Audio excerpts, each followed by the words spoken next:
Starting its history as a boys' school built on the lands that had many battles between early settlers and Native Americans, the storied past of St. Albans Sanatorium brings with it a very dark history. Being very close to the New River watershed, the area surrounding the St. Albans Sanatorium became a place attracting both European settlers and Native Americans, leading to many battles and deaths throughout the 1700s. During the Civil War, it actually saw the Battle of Cloyd's Mountain, which was one of the most violent battles of the war, which included the Union artillery bombarding the settlement of Central Depot from the ridge where the sanatorium was. However, the building itself wasn't actually constructed until 1892, where it was used as a Lutheran board. The headmaster of the school, George W. Miles, demanded that the boys do well in classrooms as well as sports and become gentlemen, and would go to extreme methods to actually meet these expectations. It became known as a rough and overly competitive school, where the bullying of other students was not only condoned but encouraged, which led to the deaths of many students either at the hands of other students or themselves, all to secure its many championships.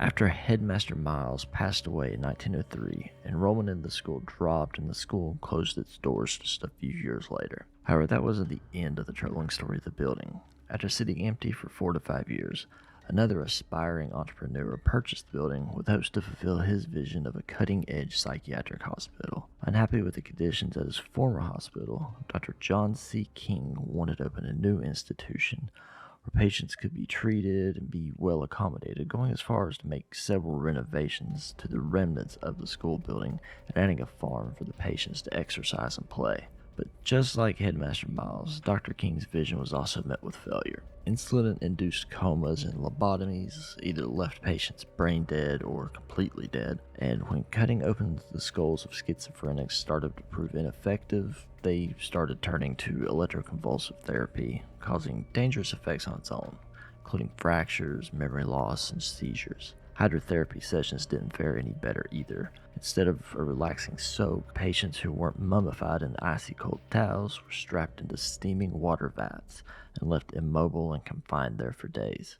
After an expansion in 1980 to expand its footprint, the hospital was sold to a larger healthcare system in 1990 before it fully closed its doors in 2004. And although the death count isn't actually known, it was large enough that the hospital had its own morgue on site. But the tales of the hauntings of the building bring even more questions and even a bit of true crime into the history of the building.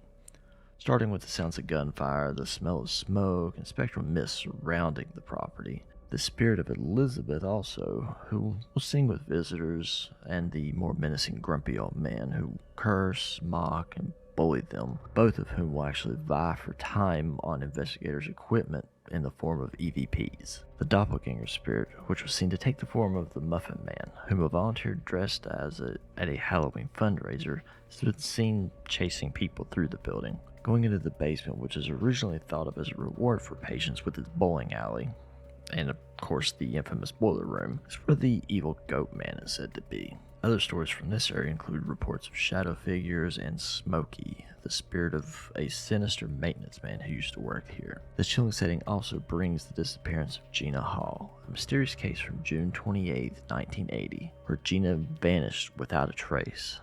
The circumstances of the disappearance, as well as the proximity to where it happened to St. Albans, suggesting that she actually may be buried somewhere on the property. It's said that her spirit, along with another called Allie, haunt the bowling alley that's in the basement. St. Albans Sanatorium has a very dark history dating back to well before the Civil War, and has many tales that are still yet to be uncovered. But speaking of the Civil War, what about all the ghosts of the Gettysburg battlefield?